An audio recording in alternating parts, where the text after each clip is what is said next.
Today's word of the day is fear. Don't you think if you pick a word of the day, it should be a positive word? No, fuck that. That's what a friend of mine said yesterday when we were talking about my word of the day. Every day so far in 2025, I know it's only been 6 days, but I'm doing it. Okay. So every day I'm picking a word of the day.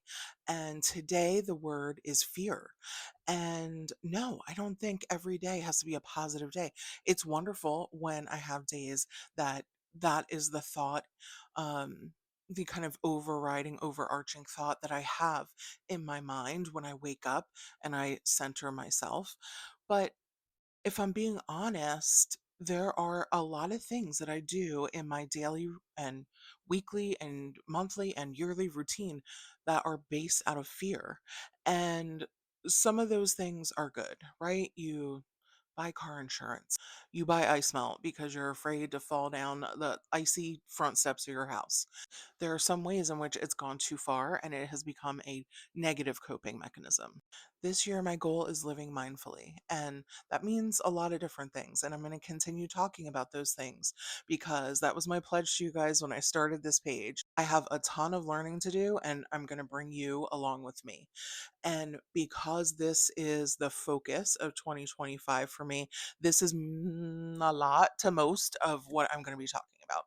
So, when it comes to fear and what that means to be mindful, to me, mindfulness is not just like meditation, which it is to a lot of people. And, that's important. Like, that's a piece of it.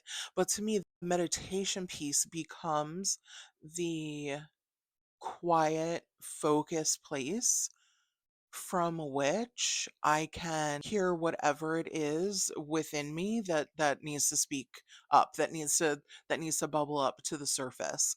And today that was fear.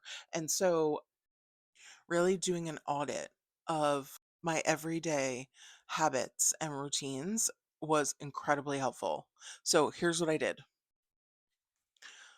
The first thing I did, which this is so hard for me and I'm working on it, I'm going to keep working on it until it's much easier. But the first thing that I did was just give myself some grace.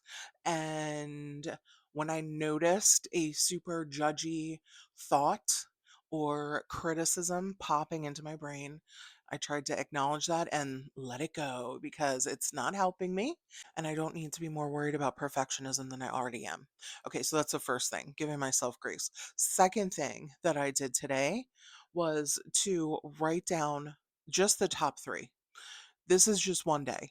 So we're not going to tackle every single thing in one single day. So I wrote down the top three things in my daily routine that I have put into place because I'm acting out of fear. And once I had those three items listed out, then I was able to go through and kind of analyze each item by saying, how does this currently serve me? Does it still serve me? So then the third thing I did, of course, was to revamp the way that I approach those two pieces of my routine. This is not easy, it is not quick, but it is good work. I feel like I'm doing more than just saying I want to live mindfully and I want to spend intentionally and I want to purposely simplify, because I'm actually doing the work. I'm actually spending the time.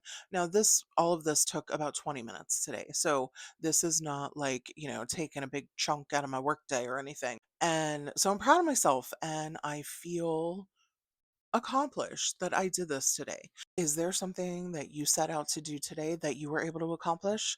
Tell me what it is in the comments so I can give you some claps and some congratulations because whew, this is this is a day where we need to celebrate all the good things that are happening in our lives. This is definitely a day where it's helpful to look at our micro environment and congratulate ourselves for the good work that we're doing and for the good things that are happening and look at some of the positive stuff to try and balance out some of the other things that are going on in our macro environment today. So please show me what you did. I want to hear it.